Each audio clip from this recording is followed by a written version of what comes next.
solve large, intractable problems. It's a new venture altogether. Your brain is a wild horse there. Because remember, writing is not a team sport. You are not selling horse carriages when there are cars. I want to be known only as the trusted advisor. More like a tourist. Play to Potential podcast.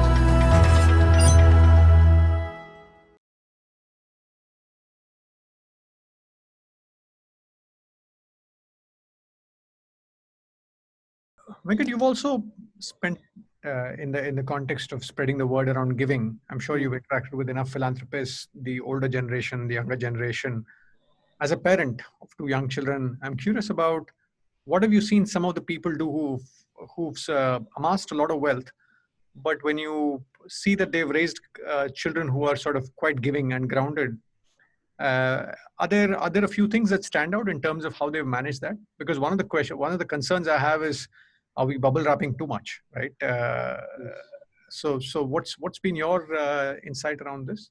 Yeah, no, I think easily the best examples of great parenting in that context of bringing responsible kids, etc., is people who've not bubble wrapped their kids. They've kind of applied this, what I need for myself principle to the kids as well. Mm-hmm. So given the kids all the comforts they want, so kids do get Nike shoes and all of that kind of stuff. They don't have to go and buy a cheap canvas shoe or something like that. But also saying, but this much and no further. Limited pocket money, limited access to resources, and saying no to the child a lot of time. I think it's a very important thing that these people have done in helping the child learn that,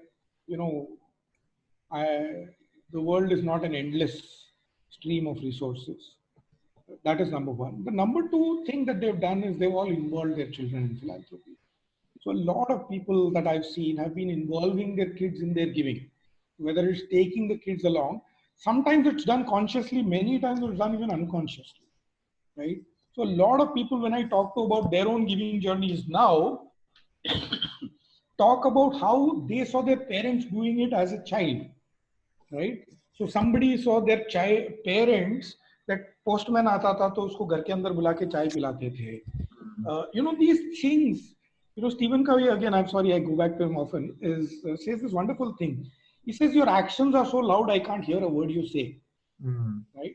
I think kids are ridiculously intuitive on that. They pick on your actions, your behavior far more than, any amount of preaching and storytelling that you can do. So I think that has been another very important thing where I've seen people bring up compassionate children.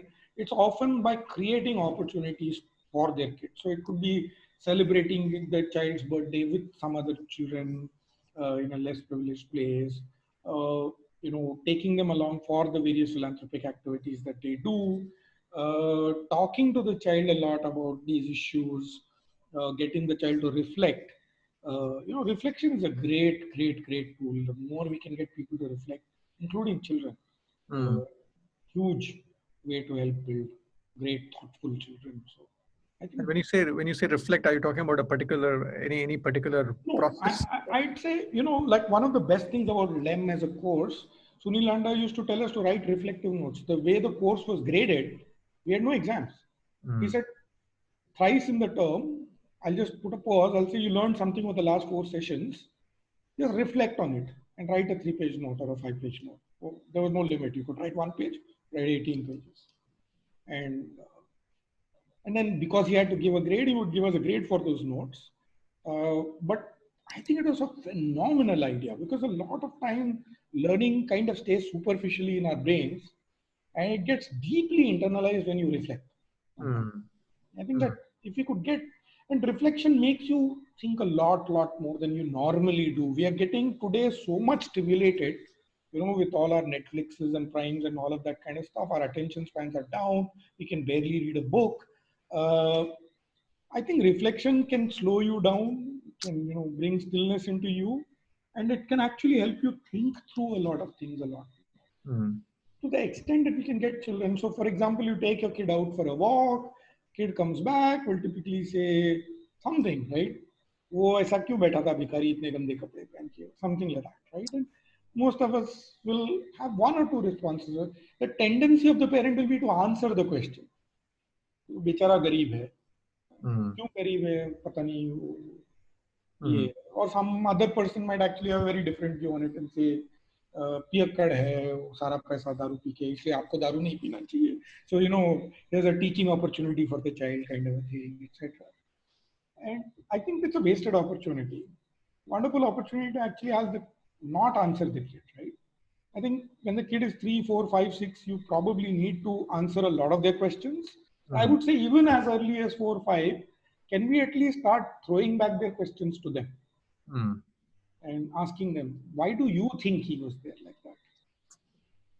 And trust me, I think the kid will learn a lot more if they are given that opportunity to exercise their brains. I think people will reach compassionate conclusions much faster if they think.